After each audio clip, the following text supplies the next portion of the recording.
All right, welcome to the Explainer. You know, we talk a lot about student engagement, but what does that really mean?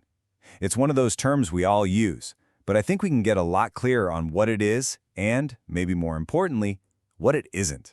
Okay, let's just jump right in with this quote, because it really gets to the heart of the matter. Imagine this. Students interacted with the assignment for 50 minutes. Sounds good, right? Well, the quote continues. No, some or all of them may have been bored out of their minds. Woof, that just perfectly sums up a massive misconception we're going to unpack. You see, that's the thing. We so often mistake time on task, a student just doing the work, for real, genuine engagement. And today, that's the myth we're going to bust. We're going to give you a whole new framework to look at this, to see it in a much clearer light. So, let's get into it. Section 1, the engagement myth. What are we all getting wrong? Okay, this is really the core of the whole problem right here. On one hand, we have this common misconception that engagement just equals compliance. The quiet kid is filling out the worksheet, so they must be engaged, right? Well, the reality is, a lot of the time, that's the total opposite. Compliance can actually be a form of disengagement. Think about it. When a student is doing just enough to not get in trouble, they're not really learning. They're just surviving. So, okay, if compliance isn't the real goal, then what is? This brings us to our next section, a new engagement framework.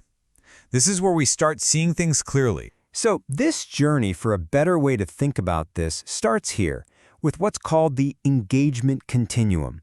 And the big idea is pretty simple, but it's powerful. Engagement isn't just on or off. It's not a light switch. It's more like a spectrum, a dial. It moves all the way from being non-compliant and compliant, that's the disengaged side, all the way up to being interested and then finally totally absorbed on the engaged side. Now, that continuum is a really good start, but it kind of leaves you hanging with a huge question, doesn't it? Okay, great. A student is at a certain level, but why? And maybe even more important, how in the world do we help them move up that scale? And this is where it gets really interesting. To answer that why question, the authors did something brilliant.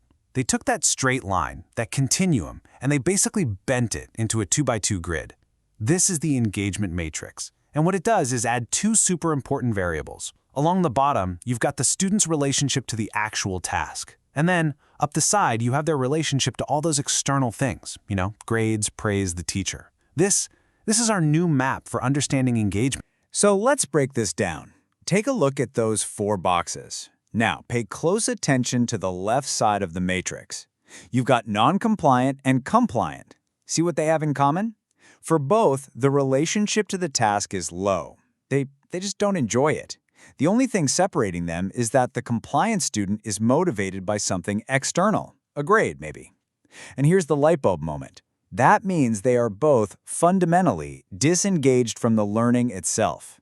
The real magic, the real engagement, that only happens over on the right side, where the student actually has a high relationship with the task. Okay, so now that we have this incredible new tool, this matrix, the most important thing we can actually do becomes so clear. And this quote from Keller it says everything, doesn't it?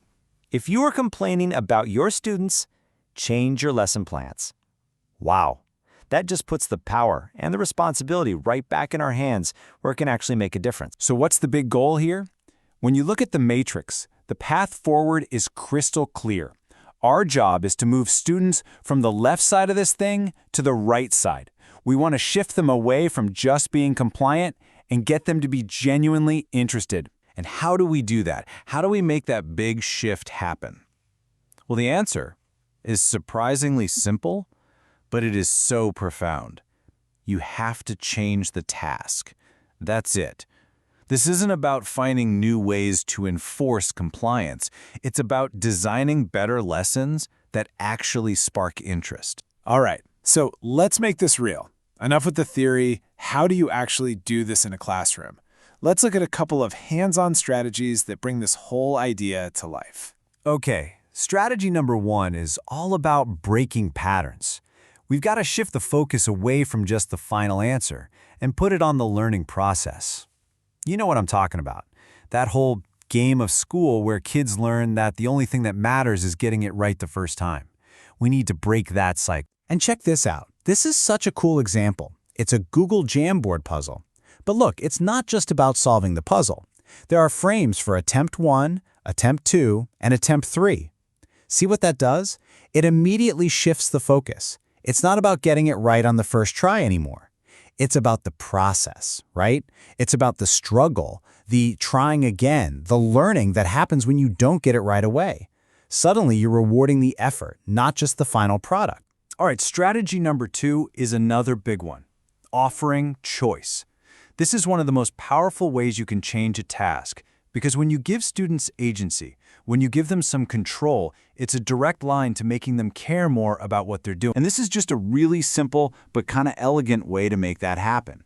It's just a Google form, but it's using that feature that lets you send students to a different section based on their answer. So you can create these branching paths. A student can choose how they want to solve a problem or which way they want to show you what they learned. It gives them that little bit of control, that ownership that makes all the difference.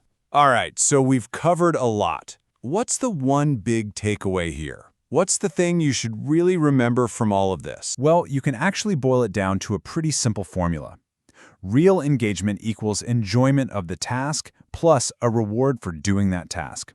But, and this is a big but, we need to be really clear about what reward means here. It's not just about points. And this is so important to get right. This is not about making every lesson a party or just making things fun. True engagement, the deep stuff, is about finding that reward in a really meaningful challenge. The most powerful reward of all is an internal one. It's that feeling of satisfaction you get when you've wrestled with something hard and you finally figured it out. That feeling is the reward. So I'll leave you with a question to take with you. Think about your own work, your own classroom. What's just one task, one thing you're planning on doing that you could change tomorrow to help move a student from just being compliant to being truly, genuinely engaged?